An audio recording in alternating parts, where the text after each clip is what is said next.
अगर इंसानों की बात करें, ह्यूमन बीइंग्स की बात करें, तो सेक्सुअल रिप्रोडक्शन ही होता है भाई, मदर और फादर की दोनों की जरूरत होती है। नहीं करा तो करवाते हैं। कौन सा इंटरनल और एक्सटर्नल नहीं है, तो देख लो, छोटा सा ही है, कुछ ज़्यादा मुश्किल नहीं है। इंटरनल और एक्सटर्नल फर्टिलाइजेशन, और ये जो है ना, ये वाला जो पोर्शन है रिप्रोडक्शन वाला, इसको आप कोरिलेट करके देख सकते हैं, आपको समझ में आ जाएगा बड़े आसानी से। जैसे, क्योंकि ये चीज़ें ऐसी हैं जो कॉमनली सभी को पता है। जैसे इंटरनल एंड एक्सटर्नल फर्टिलाइजेशन है, तो fertilisation which occur inside the female body is called internal fertilisation. ठीक है, in mammals, birds and reptiles the fertilisation occur in the female body. ठीक है, तो इसका मतलब क्या है भाई, आपको सबको ही पता है, हम सभी जो हैं वो अपनी मदर से ही पैदा हुए हैं। ठीक है, तो मदर की बॉडी के अंदर ही हम डेवलप हुए, तो this type of fertilisation is called internal fertilisation. ये इंटरनल फर्टिलाइजेशन है जहां पर जो भी ऑफस्प्रिंग है वो मदर की बॉडी के अंदर डेवलप होता है। अब दूसरा एग्जाम्पल बताता हूँ। अब एक्सटर्नल की बात करें तो एक्सटर्नल फर्टिलाइजेशन को भी आप समझ जाएंगे क्या है। The fertilisation which occur outside the female body is called external fertilisation. Example, eggs. Eggs जो होते हैं, अगर हम एग की बात करें, पिजन का एग ले लो या फिर आप हैन का एग ले लो, तो उनमें क्या है कि एग में से नई ऑफस्प्रिंग पैदा होती है, फीमेल बॉडी से तो पैदा नहीं हो रही। ठीक है, हालांकि वो निकलता फीमेल बॉडी में से ही है, वो निकल कर रख जाता है और धीरे धीरे धीरे धीरे जाइगोट जब डेवलप होता है तो वो वहाँ से निकलता है। ठीक है, अच्छा। नहीं नहीं, एक्सटर्नल फर्टिलाइजेशन नहीं होता, वो इन विट्रियो फर्टिलाइजेशन उसकी फुल फॉर्म है। इन विट्रियो फर्टिलाइजेशन उसकी फुल फॉर्म है।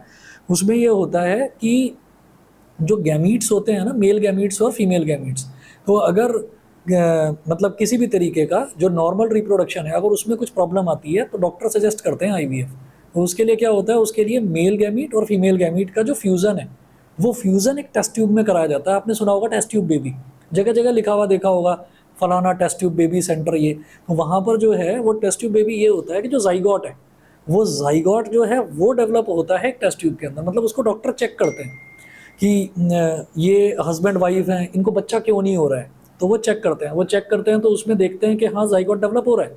तो जाइगोट डेवलप जब होता है तो उसकी कुछ पर्टिकुलर एज होती होगी। ठीक है, कि भाई शायद 10 दिन, 12 दिन या 15 दिन, जब उनको लगता है कि जाइगोट प्रॉपर्ली डेवलप हो रहा है, डेवलप होने के बाद उसको फीमेल बॉडी के अंदर इम्प्लांट कर दिया जाता है। ये होता है आईवीएफ में, ये होता है। नहीं हुआ तो फिर वो फेल हो जाता है, ऐसा होता है।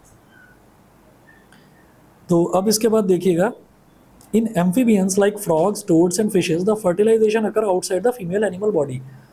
तो फ्रॉग हो गया, टोड हो गया, फिशेस हो गया, तो इसमें जो फर्टिलाइजेशन है वो फीमेल बॉडी के बाहर होता है। अब जरा देखिए एडवांटेजेस ऑफ सेक्सुअल रिप्रोडक्शन। तो सेक्सुअल रिप्रोडक्शन की कुछ एडवांटेजेस होती हैं, उसकी कुछ अच्छाइयाँ होती हैं। अच्छाइयाँ क्या हैं वो सुनिए। और अब इसमें ये नहीं है कि ये एडवांटेजेस हैं तो हाँ हाँ मैं तो फिर सेक्सुअल रिप्रोडक्शन ही प्रेफर करूँगा, असेक्सुअल प्रेफर ही नहीं करूँगा। अरे भाई, ह्यूमन बीइंग्स में तो सेक्सुअल रिप्रोडक्शन ही होता है, उसमें कोई ऐसा तरीका ही नहीं है ना, कि मदर चाहे कि नहीं नहीं मैं ही बस, मेरे को ही बच्चा पैदा करना है, या बाप चाहे कि नहीं मेरे को ही बच्चा पैदा करना है, तो ऐसे नहीं होता। सिंगल पेरेंट वाला कोई कंसेप्ट, अरे यार ये फिर आ गया देखो, हाँ देखो मुंह कितना बड़ा मुंह खोल रहा है।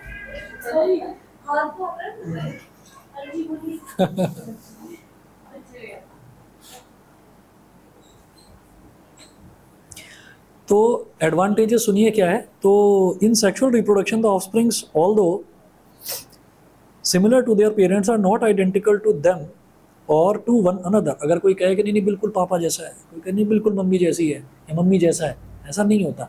तो वो पूरी तरह से आइडेंटिकल नहीं होते। ये एडवांटेज है। एडवांटेज है, क्यों है एडवांटेज यार, पता ही नहीं चल रहा बाप है या बेटा है, किसी से भी मिलकर चले गए, है ना।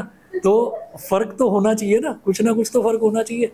ठीक, तो ये जरूरी है एडवांटेजेस में। जैसे मान लीजिए कि एक नीम का पेड़ था, उस नीम के पेड़ में से एक स्टेम को काटा गया, है ना, और ग्राफ्ट कर दिया गया ज़मीन में। अब ज़मीन में ग्राफ्ट कर दिया गया, दूसरा नीम का पेड़ भी डेवलप होता गया होता गया होता गया, बराबर में खड़ा हो गया। अब यही नहीं पता भाई इसमें से ये निकला है या इसमें से ये निकला है, दोनों आइडेंटिकल हो गए। तो फर्क होना चाहिए, फर्क होना चाहिए। तो ये एक एडवांटेज है। हाँ ये पापा है, हाँ ये मम्मी है, हाँ ये बच्चा है इनका। ठीक है, जो मुंह खोल कर खड़ा हुआ है वहाँ पर चला गया। This is because the offspring receive, अब सुनिएगा एडवांटेजेस क्या हैं। This is because the offspring receive some gene from the mother, some from the father. Because of the mixing of genes of mother and father, in various different combinations, all the offsprings have genetic variations, so sexual reproduction leads to a greater variety in population and variations. ठीक है, तो मतलब ये नहीं होगा कि बाहुबली मर गया, ठीक है, और फिर बाहुबली ही पैदा हो गया एग्जैक्टली वैसे ही, कटप्पा लेट गया उसके पैरों में, बाहुबली करके चिल्ला रहा है और सर के ऊपर पैर रख लिया, तो ये एग्जैक्टली ऐसा नहीं होता। ठीक है, तो वेरिएशन बहुत ज़रूरी है। क्यों भाई, मदर का कोई रोल ही नहीं था, मदर का कोई रोल ही नहीं था, मतलब सारे के सारे जीन फादर के ही ले लिए, बिल्कुल फादर जैसा पैदा हो गया, तो ऐसा नहीं होता, वेरिएशन ज़रूरी होता है। तो ये एक एडवांटेज है सेक्सुअल रिप्रोडक्शन का। क्वेश्चन है, why the amount of DNA does not gate doubled during sexual reproduction. Sexual reproduction है तो भाई मदर के भी जीन्स आएंगे, फादर के भी जीन्स आएंगे, तो डबल क्यों नहीं हो जाते? डबल इस वजह से नहीं होता है कि जीन का जो पेयर होता है ना, जीन का जो पेयर होता है, कितना होता है पेयर? 23 उस दिन इसी चीज़ को तो चेक कर रहे थे ना, 23 पेयर्स होते हैं जीन्स के। ठीक है, तो 46 होंगे इधर फादर के पास, 46 होंगे मदर के पास। तो हम पेयर्स की बात करते हैं, 23 फादर के पेयर होंगे और 23 मदर के होंगे। तो ये भगवान जी ने सेट कर रखा है कि कोई भी बच्चा ऐसा नहीं होगा कि पापा जैसा है या मम्मी जैसा। उसमें क्या होगा कि एक जीन फादर में से आना है, जो पेयर है ना, जितने भी पेयर्स हैं, जैसे मान लीजिए बालों का पेयर है, ठीक है, कि ब्लैक कलर के बाल हैं, तो उसमें से एक जीन निकल गया फादर का, एक जीन निकला मदर का, और वो दोनों कंबाइन कर गए। ऐसे ही और किसी चीज़ का, आपके एग्रेसिव नेचर का हो गया, ठीक है, या मतलब किसी भी अलग अलग जो कैरेक्टरिस्टिक्स होती हैं ह्यूमन बींग्स की, तो उनका एक एक पेयर निकल कर आता है बस, और वो दोनों कंबाइन हो जाते हैं। तो you can not be just exactly the same copy of your father और same copy of your mother, 50-50 ही हैं सारे के सारे। ठीक है, और आपके जो मदर फादर हैं वो भी सारे 50-50 हैं। ठीक है, चलिए जी, इसके बाद देखते हैं during the sexual reproduction, the gametes are of special type of cell. The gamete are special type of cell which contain only half the amount of DNA or half the number of chromosomes as compared to the normal body cells of an organism, and so zygote have the normal amount of DNA. आधा mother से लेगा, आधा father से लेगा, तो इसलिए जो zygote यानी कि जो नया जो ऑफस्प्रिंग पैदा होगी उसके पास उतने ही डीएनए होगा, उतना ही डीएनए होगा जितना नॉर्मली एक ह्यूमन बीइंग के अंदर होता है, डबल नहीं होगा। नहीं तो पता चला मल्टीप्लाई होते होते होते होते पता नहीं कितने हो जाएंगे। 46 मदर के पास, 46 फादर के पास, कर लो जी डबल इसका, 92 हो गया। फिर 92 जो बच्चा हुआ है उसके पास, जो दूसरी कोई लेडी होगी वो 92 कंबाइन करके और डबल हो जाएंगे, तो बढ़ते ही जाएंगे। For example the human sperm has 23 chromosomes, वही 23 वाला, and the human egg has also 23 chromosomes. So when the sperm and egg fuse together during fertilization, then the zygote formed will have 46 chromosomes, 46 ही होंगे, 23 mother के, 23 father के। How, यार ये क्या question है? इसको धमकाना पड़ेगा, क्या बनाकर भेजें notes. How sexual reproduction in animals, वो तो बहुत कर रखी हैं। चलो जी, कुछ होगा। How sexual reproduction in animals, मतलब कैसे होता है, शायद वो होगा। The male parent produce male gamete called sperm. The sperm is a small cell with a long tail for movement. The ovum is much bigger cell than the sperm, having a lot of cytoplasm. The sperm enter into the ovum and fuses with it to form a zygote. तो जो male gamete होता है, male gamete female gamete के साथ fuse कर जाता है, क्योंकि फीमेल गैमीट का साइज़ बहुत बड़ा होता है, वो बड़ा सेल होता है, और मेल का जो गैमीट है वो छोटा साइज़ होता है, तो दोनों का फ्यूज़न आसानी से हो जाता है।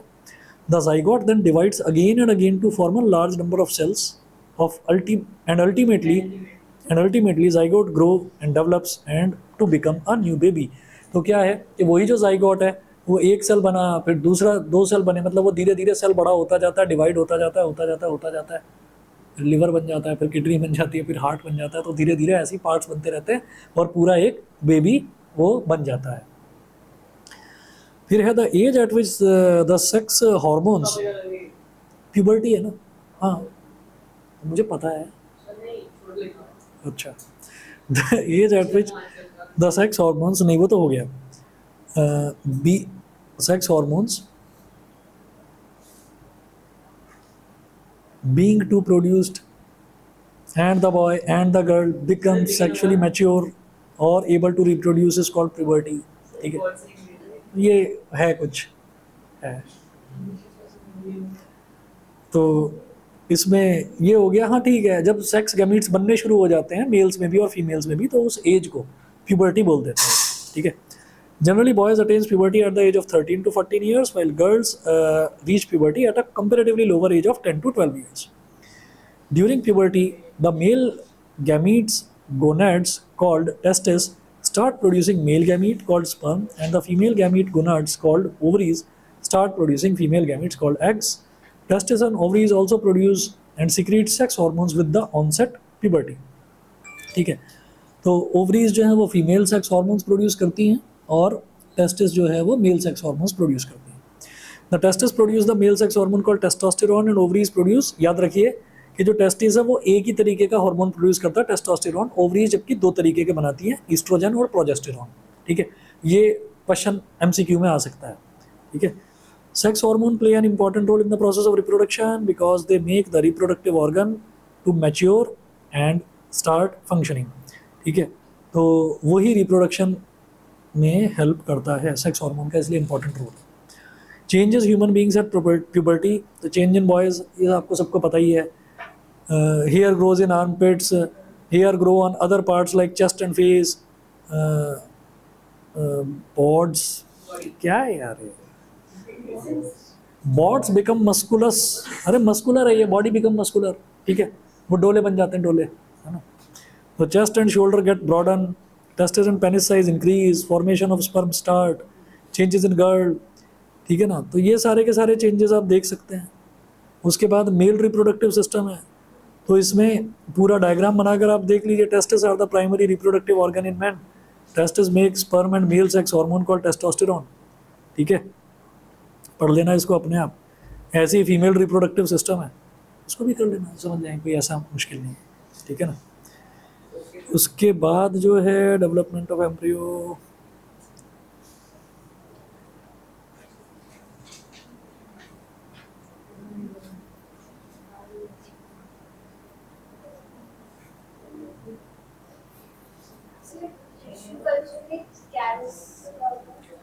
कैलस जो है ना, कैलस एक प्लेटफॉर्म होता है, उसमें हॉर्मोन्स डाले जाते हैं, इनके प्लांट्स के हॉर्मोन्स डाले जाते हैं और कुछ एसेंशियल न्यूट्रिएंट्स डाले जाते हैं, जिस पर अगर आप छोटे छोटे, एक मिनट रुकिए, जिस पर छोटे छोटे टिश्यूज़ को जब हम प्लांट कर देते हैं ना, तो उनको ग्रोथ के लिए एक अच्छा एनवायरनमेंट मिलता है।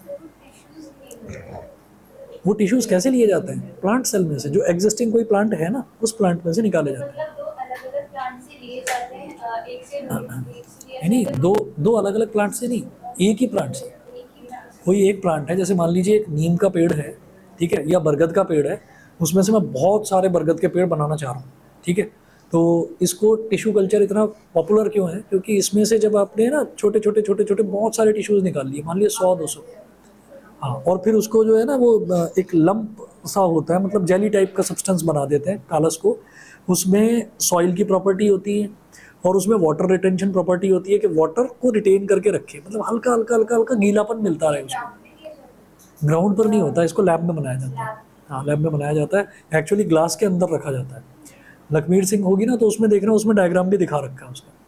तो उसके अंदर रखा जाता है और उसके अंदर सफिशिएंट, मतलब थोड़ा होल छोड़ दिया जाता है ताकि डस्ट और बाहर से किसी भी तरीके के पॉल्यूटेंट्स ज़्यादा ना आए, ऑक्सीजन थोड़ी आती रहे, सनलाइट मिलती रहे उसको, और हार्मोन्स उस पर सारे के सारे वो डाल दिए जाते हैं पूरी सरफेस पर, ताकि वो जो टिश्यूज़ हैं वो थोड़े हार्मोन्स लेती रहें, और न्यूट्रिएंट्स डाल दिए जाते हैं। न्यूट्रिएंट्स में बेसिकली स्टार्च और ग्लूकोज ही होता है, क्योंकि प्लांट का फूड यही है।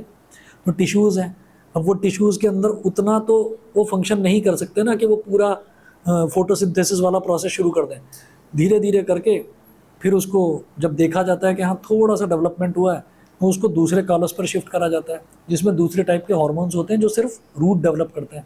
जब रूट डेवलप हो जाती है 2 दिन में या 3 दिन में, फिर उसको दूसरे कॉलस पर शिफ्ट करते हैं जो जिस पे हार्मोन्स होते हैं शूट डेवलप करने वाले। फिर जब रूट और शूट दोनों डेवलप हो जाते हैं, फिर उनको छोटे छोटे मिट्टी के जो गमले होते हैं उनमें थोड़ा शिफ्ट कर दिया जाता है। जब धीरे धीरे वो बड़े होने लगते हैं तो फिर उनको प्लांट कर दिया जाता है। तो इस तरह से कुछ टिश्यूज़ लेकर बहुत सारे पौधे एक साथ तैयार करे जा सकते हैं। टिश्यू कल्चर ये होता है।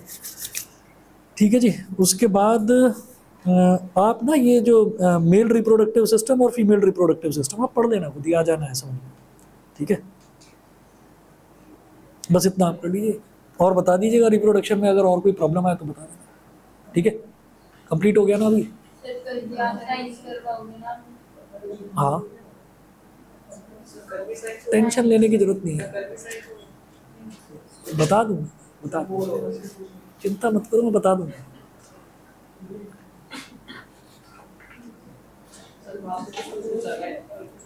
अटैच्ड ईयर लोब देख लिया था सबने?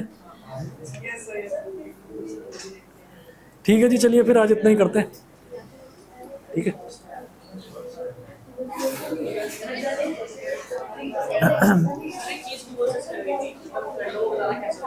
क्या अभी बताता हूँ।